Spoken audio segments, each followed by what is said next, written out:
Hey,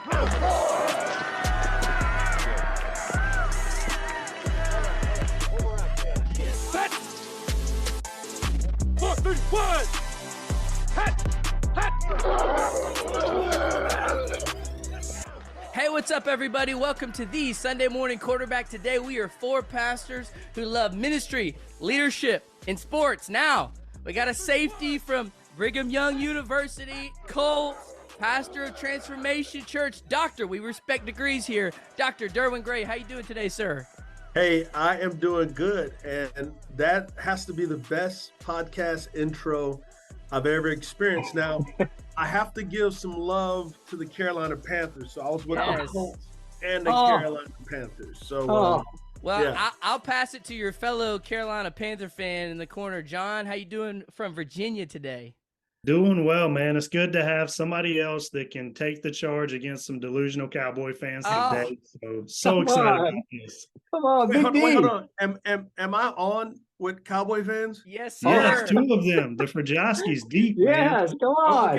Okay. So, a moment of transparency here. I grew up in San Antonio, Texas. So okay, I'm liking it. I didn't have a choice not to be a Dallas Cowboy fan. Yes. So, but when I say Dallas Cowboys, now I'm gonna go old school. Joseph, you may not be able to go to this place, but when I say Dallas Cowboys, I'm talking about Everson Walls. Yeah. Michael I'm Down. talking about Randy White. Yes. Yeah. I'm talking about Ed Too Tall Jones. I'm talking about Dennis Thurman. Yeah. I'm talking about Danny White, Roger Staubach. Keep going, baby. I'm talking about Tony Dorsett. You know it. I'm talking about Robert Newhouse. Robert Newhouse. Yes. I'm talking like old school, man. Yeah. So I was a Dallas Cowboy fan up until 1993. Oh, I know where you're going. And so I know where you're going. This is what happened. I find myself on the field with the Colts. I'm about 8 yards off the line of scrimmage playing cover 4. And I'm looking in the eyes of Troy Aikman, Emmitt Smith, Jay Novacek, Michael Irvin, Stepnowski, and I go, I'm not a fan anymore. So that ended my fandom of the Dallas Cowboys. And so I had the honor and privilege of actually beating the Cowboys is either once or twice in my career. However, I will say this. The best football team I have ever seen was the 1993 Dallas Cowboys. Yep. When you play in the NFL, everybody's good. But they were at a whole nother level of good. It was still to this day, I just remember going, there's no possible way for us to win this game. They were that good on offense, defense. It was. I'm loving it. Emmitt Smith ran so smooth, you didn't think he was that fast until you got on the field and you couldn't catch him. Wow. Troy, my defensive back coach, George Kotavlis, who coached in the NFL for decades, said Troy Aikman is the most accurate quarterback he's ever seen. Wow. So that man could throw a football through the window of a car traveling 50 miles an hour, 30 yards away. I mean, it was. So I have nothing but respect for what Jimmy Johnson and Jerry Jones built. Now, here comes reality. Always reality. You guys have not been to the Super Bowl since 1996. Yep.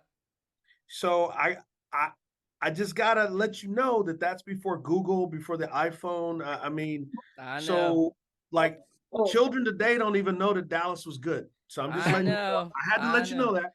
I appreciate it.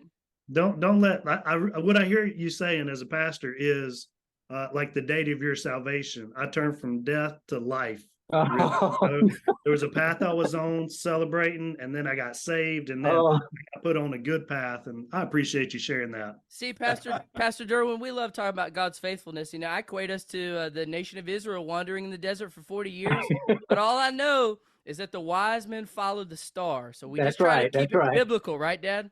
That's right. That's exactly Well, right. I'm not quite sure where that star is leading y'all, because it definitely ain't to the Super Bowl. No, we're just along for the journey. We're Hey, along for the journey. our new motto though is there's always next year. Yep. And next year is Yes. upon us. Yes. You know, one of the things is when you read the Greek, Galatians 2:20, you know, I've been crucified with Christ, and I lives, it was Christ who lives in me. I live by faith in the Son of God who loves me and gave himself for me. Well, in the Greek, it says, I live by the faithfulness of Christ, that Christ faithfully obeyed the Torah, the 10 commandments. Christ faithfully obeyed God because we couldn't, right? Mm-hmm. And so you guys as Dallas Cowboy fans almost have that much faith. Almost. Almost. Well, hey, Pastor Derwin, while we're on the topic, we're going to talk a little sports up front, and then we'll talk ministry and leadership on the back end. So I got a few questions for you. While you were talking about your glory days, what was it like? Just kind of take us behind the curtain. What was it like playing at a high level, both college and pro, and what were some of your most memorable moments? Yeah, so for me, and everybody's experience is not the same. So high school at Converse Judson in Texas was, man, there's nothing like Friday Night Lights. There's nothing like that. That was fun. College, BYU, went on to have a legendary career there. That was fun. When I got drafted to the Colts in 1993, all that ended. It went from fun and camaraderie to you are swimming in the water with piranhas and your teeth better be sharp or you're going to be. So my first introduction, I'm noticing like, okay, man, I'm in the locker room with some dudes that are like 34, 35. And I was drafted specifically to take the jobs of some other veteran safeties. And I remember during film, one of the safeties, I don't know if it was intentional or not, but one of the veterans told me to do the wrong play. So I told the coach in film, I said, Coach, well, he told me to do this play and it was wrong. And the coach said, blankety blank blank, blank blank blank. It is your job as a professional to know the playbook and not rely upon anybody else. And I was like, Dorothy, we are not in Kansas. And so it was just a different makeup, the level of pressure to feel like you have to make a team. And so I distinctly remember my last preseason game. We're playing Green Bay. By the way, I almost picked off Brett Favre. This is before he became the legend. He underthrew the ball. I broke on it great. I had a really good game. And I just remember before the game is I said, you know, if I get cut, it's going to be in light of me playing the best I've ever played. And I had a great game, and Monday comes around and I see guys getting cut, and I'm not sure if I made the team. So I go to the defensive back coach, you know, I'm 21, and I'm like almost crying, like, Coach, did I make the team? He goes, yeah, you made the team. Go lift weights. Yeah. So the NFL was a business. By my third year in the NFL, I was a team captain. So one of the most memorable things for me was going into our very first game, and we're getting ready to play my preseason. I had a really good preseason. I was starting in nickel and on special teams, and Ted Marcher Broda, who now has passed away, was the head coach. And before the game, he says, hey, I want you to go out with the captains. You're a captain of this year's team. Wow. And I was like, okay. And like, it gave me like this, like, wow, you believe in me. And so I went on that year to have a great year on special teams. In back-to-back games, I picked off Steve Young, who's a BYU alumni. And then also we were down 24-3 against the Miami Dolphins. And I still remember the defense is called Buffalo 98, which means I came out of the deep half and I lined up in a box. I came in on a blitz, hit Marino, just boom, hit him. and I didn't try to hurt him, but I did. So he was affected the rest of the game. Ended up missing like 6 weeks, and we ended up coming back to win 27-24. So that year, I was very instrumental in our team making it to the AFC Championship game. I was one of the best special teams players in the entire AFC and NFL. And we lost to the Pittsburgh Steelers in the last minute, the AFC Championship game. If they would have had instant replay like we have now, we would have won because Cordell Stewart ran out of bounds, came back in and caught a touchdown pass. Wow. Yeah. And let me say this too. So after that game, we as a young Colts team said, we'll be back. And we never were. Never went back. Yeah. So from a spiritual perspective, right? In following Jesus, let's be so abiding in Christ that we make the most of every second we have, because the next one is not guaranteed. Yeah. That's cool. Dad, I know it's not every day we get to talk to a NFL vet, so I know you're clamoring to ask a question. Shoot him one. Well, just when you were talking about that, I was thinking, was Captain Comeback your quarterback? Who was your quarterback? Yep. Jim Harbaugh was our quarterback, and so Jim actually was the backup for the first few games of that 95 year. Craig Erickson, who we got in a trade from Tampa Bay, was the starter. But in Lindy and Infante's offense, who has now passed away as well, there was a lot of corner routes, and Craig, that was not his strength. And man, Jim came in, and Jim Harbaugh was one of the funnest teammates I ever had. That guy. He was gritty. He was tough. And you just always believed that you had a chance. Like, he didn't have like an A+ arm. But man, Jim found a way for us to win. And also, he used to have a pond in the back of his house, and I love to fish, and I'd go catch a ton of catfish behind his house. That's super cool. That's super cool. Hey, fellas, we'll send it around the horn real quick. We know that preseason is underway. So, John, I know you're excited about your new quarterback. Let's go around the horn real quick. What storyline are you most watching going into this NFL season? Yeah, well, it's not going to be the quarterback right now for the Panthers. We've had a tough game. We're not going. He was running for his life. It's not my narrative. The question I do have is the push with the whole running backs and their pay and their value. Yeah. And I'm going to be honest with you, I understand that, for a long amount of years, offensive linemen probably could have waved that flag, or many other people, but no, those guys are starting to see a little better pay scale. And I think it's a change in the game. And I'm going to be honest with you, I'm not really a big fan of the only pass methodology. I think we've gotten away from allowing some people fight for the ball, allowing for a lot more incompletions. I really love to see, I appreciate the protection that people are giving to wide receivers in the air, unguarded, unprotected. But I really like to see more physical play on the receivers before the ball arrives, to see running backs reinvigorate some of the grinding it out.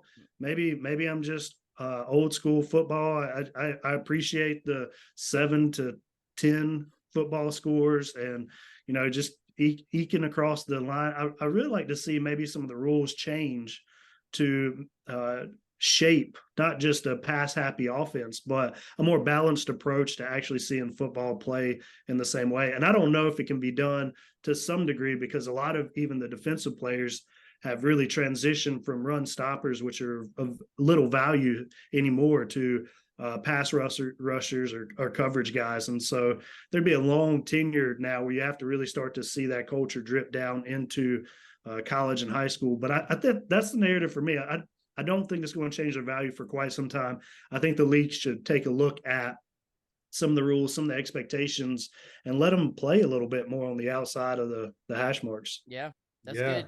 Dad, what storyline you watching? Go ahead, sir. Go ahead. Yeah, jump in. I need to say, because that was. Jump in. I mean, hey, let me tell you, that's better than the stuff that be on these national networks, what you just said. and so let me just dive in just a little bit, because, as pastors, we understand that total depravity is not just individual, it's systemic. So the running back role is a systemic issue and a greater part of what's happening throughout the league. So let me back it up with this. The NFL has never been more profitable and popular. I'm a preacher, so you got to have two P's. It's never been more profitable and popular. The things that you just described, Pastor, it is not going to take place because people love to see the offense score points. So when I played in the 90s, if you threw for 225 yards a game, man, you had a good game passing. Now, if you don't do that at halftime, there's a problem. As it pertains to player safety, I understand that. Cognitive, I understand that. But the reality is you have very large human beings running very, very fast towards each other in a violent way. There's only so much that you can really do. So I think the running backs find themselves in a system that's not conducive for them to make more than 10 or 12 million dollars a year at their pinnacle. And that's just the nature of it because you spread this thing out. Now, don't even get me started about college football. It's hard for me to watch college football because with the RPO, the offensive lineman literally can be 3 yards and sometimes 5 yards downfield on a pass. For the layperson, a defensive player reads the keys by what the offensive line do. If they run block downfield, it's a run. If they pass block, it's a pass. But now you can actually pass when they do running, and they hardly throw a flag. So no wonder you have these outrageous scores. And also what the tempo does is it makes your playbook very thin. And so general managers in the NFL do not like the RPO. They don't like the tempo because they have to teach their players how to actually play well-rounded football. No, that was great. Thank you for educating us there. Take us behind the curtain. Dad, what are you watching? What storyline? My main thing that I'm going to be watching, and it's really not anything new, but it's just the AFC quarterbacks. There are a lot, and I mean a lot of loaded rosters from top to bottom. I mean, there's probably 8 to 9 teams just probably in the AFC that their rosters are loaded, and they have young guns that are no longer young guns anymore. These guys now are ready to go. And you got, I'm going to keep my eye on Cincinnati. And then I think the Chargers are a little behind the 8 ball with these upper echelon teams, but I think that they can really compete. And if they can get some rhythm, I think they can go far. But I want to see Cincinnati and the Chargers, who've never won a Super Bowl, possibly get to the mountaintop. So I'm keeping my eye on that. They got great receivers, great quarterback. I think the defenses are pretty stellar. So it's just watching all these new guys, and then you got the old guard with the Jets. Yep. Let's see if old Aaron can go back to his glory years and compete against these young guns that are ready just to take it to that next level. So I'm really fascinated in these. Yeah, I'm fascinated to see all these teams that are just upper echelon. They've got players and talent everywhere just to compete. So I think we're going to have real good football this year. Yep. Yeah, Pastor, and tell us what you're watching. If I can, well, just to tag on, because you guys have brought us some great things. Aaron Rodgers is a little quirky. I don't agree with everything that he does, but what I will say is the man can play quarterback. Yep. I'm not concerned about him playing quarterback. What I want to know, who's going to watch his back? Yeah, can they protect him? Can they protect him? Yep. I actually think the key for the Jets season is not Aaron Rodgers, but Bryce Hall, the running back. Yep. Can he come back and be healthy? Because that man is special. So when you can run the ball, that gets the defense out of blitzing and those types of things. And then Rodgers can do what he does well. So, but the AFC, I mean, is loaded. Gosh, Pat Mahomes is Dan Marino, John Elway, and Roger Staubach in one. Yep. I mean, it's crazy. And we need to also look out for Lamar Jackson. Yes. You know, he's got an all-pro tight end. He's got a receiver in OBJ that if he's healthy, and then he's got a young guy, Flowers. And so if they can run the ball and do play action pass, they're going to be tough too. And their defense is always going to be good. I agree. Well, fellas, football season is right around the corner, and it's going to be exciting to watch. Let's shift gears to ministry and leadership. And Pastor Derwin, I just want to say thank you just on behalf of all the different pastors who've never met you, just for the influence that you have over us, and just for setting a standard for preaching and for leadership. And thank you for being on today. And really, we just want to ask, what is the Lord currently teaching you as a pastor and as a leader? Yeah, well, thank you for those gracious and kind words. The first thing the Lord is teaching me that any influence and any gift I have is his gift. And I think there's a beauty in hiding yourself in the shadow of his grace. I am learning that the most important thing I can do for Transformation Church is to be a spirit-led, healthy husband, father, and then a pastor. Yeah. Like those are the most important things. One of the things I've admired most about you, I feel like, nowadays in ministry world, there's so many different tribes, and I feel like you kind of just run your own race. And I just admire your preaching style. I feel like we talk about preaching a lot, and how people are either very expositional and maybe lack a little passion, or some of the passion guys lack a little exposition, but you kind of cut through a lot of that. I saw you were at the leadership summit in Chicago a few weeks ago. What about on the leadership perspective is something that the Lord's showing you from a pastoral leadership lens? Yeah, so I would say we have to look at leadership through the eyes of Jesus and not Western culture. So remember when Jesus is getting ready to go to the cross, and he shared that with his Jewish disciples, and the sons of thunder, the two brothers, began to argue about, hey, Christ, let us be at your right hand and left hand. So Jesus is showing them what leadership is about, and they're jockeying for position. They even had their mom go to Jesus. So Jesus gives another example of washing feet. So leadership is not just influence. Leadership is becoming what you want others to be. And what you want others to be is to reflect a cruciform, humble model. Jesus says, we don't lord it over like the Gentiles do. So it's a model of serving.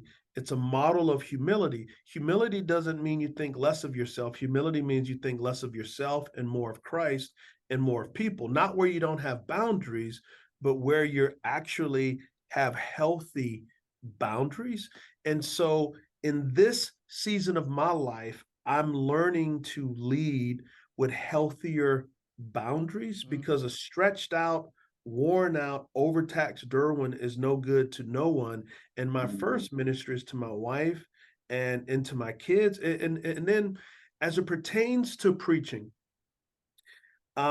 style does not matter to me. This is what matters to me. John 5:39 through 40. Jesus says this to the Pharisees: you search the scriptures diligently because you think in them you have eternal life, but the scripture testifies to me, but you won't come to me.